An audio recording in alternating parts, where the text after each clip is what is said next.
महर्षि पतंजलि द्वारा प्रतिपादित अष्टांग योग के 5वें, 6वें, 7वें, 8वें अंग के बारे में इस वीडियो में चर्चा करेंगे।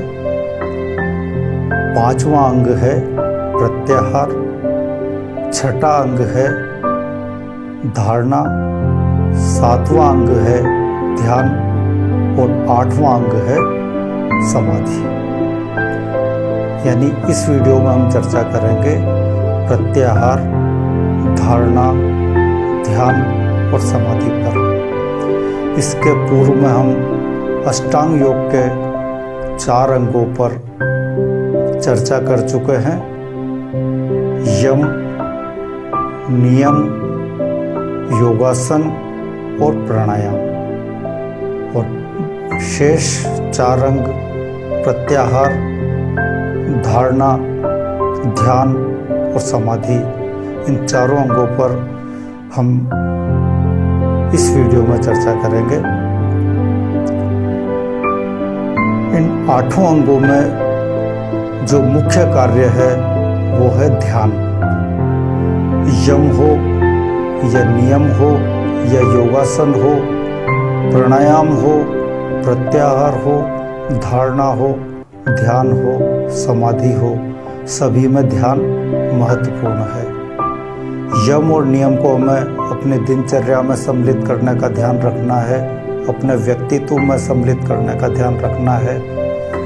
वहीं योगासनों में हमें जिस अंग पर खिंचाव आ रहा है उस अंग पर ध्यान लगाते हुए उस अंग को ढीला छोड़ना है। इसी तरीके से प्राणायाम में हमें अपनी सांसों पर ध्यान लगाना है।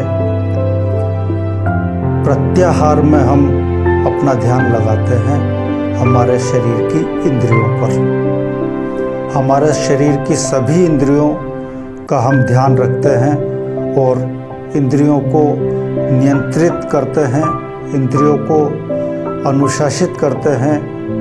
और इंद्रियों को नियंत्रित करने का कार्य, इंद्रियों पर नियंत्रण करने का कार्य प्रत्याहार के दौरान किया जाता है। धारणा के अंदर हम हमारे शरीर के विशेष अंगों पर ध्यान लगाते हैं। हम अपनी पलकों पर ध्यान लगा सकते हैं। मस्तक के बिल्कुल मध्य भाग यानी हमारी आँखों की भवों के मध्य भाग पर ध्यान लगा सकते हैं। नाक के अग्रभाग पर ध्यान लगा सकते हैं।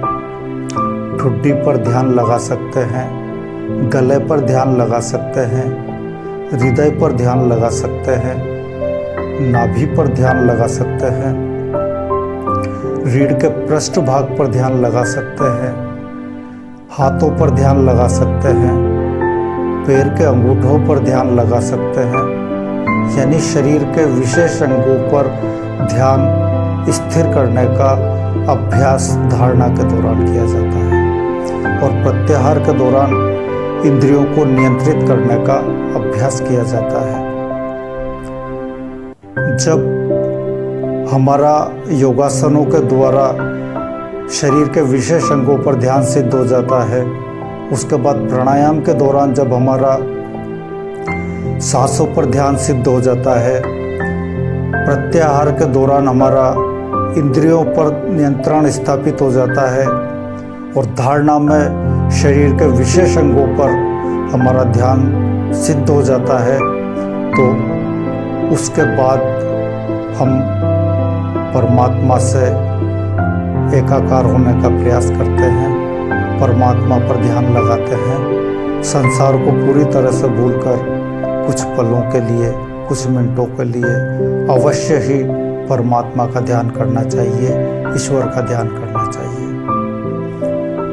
जब हम परमात्मा का ध्यान करने लगते हैं, ईश्वर का ध्यान करने लगते हैं, ईश्वर से अपनी लो लगाने लगते हैं, तो उस स्थिति में हम सभी सांसारिक दुख, चिंताओं, झंझटों, उलझनों से पूरी तरह से मुक्त हो जाते हैं। वो रहती हैं लेकिन हमें विचलित नहीं कर सकती हैं। हम परमात्मा पर ध्यान लगाते लगाते परमात्मा से एकाकार होने लगते हैं, पूरी तरह से शांत होने लगते हैं, पूरी तरह से आनंदित होने लगते हैं और धीरे धीरे हम परम शांति, परम आनंद तक पहुंच जाते हैं। ये परम शांति की स्थिति, ये परम आनंद की स्थिति, ये सर्वोच्च शांति की स्थिति, ये सर्वोच्च आनंद की स्थिति, ये समाधि है। यानी ध्यान की जो सर्वोच्च अवस्था है वो समाधि है, या यूं कहें कि परम ध्यान ही समाधि है। जब हमारा ध्यान पूरी तरह से सिद्ध हो जाता है, हमारा ध्यान पूरी तरह स्थिर हो जाता है, तो ये समाधि है। और इस परम शांति और परम आनंद की अवस्था में हम जितनी देर तक रह सकते हैं उतनी देर तक हमें रहना चाहिए।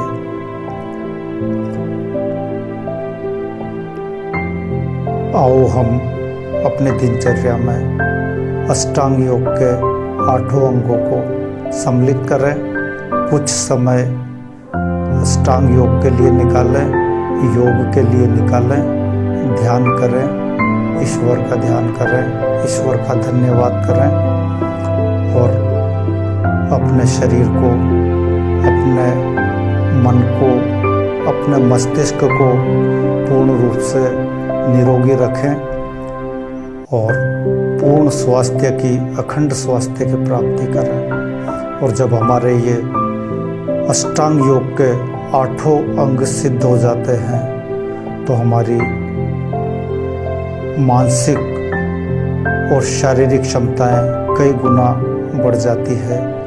ध्यान, नियमित और निरंतर ध्यान लगाने से हमारे अंदर अलौकिक शक्तियां जागृत होने लगती है और हम जो करते हैं वो किसी चमत्कार से कम नहीं होता है।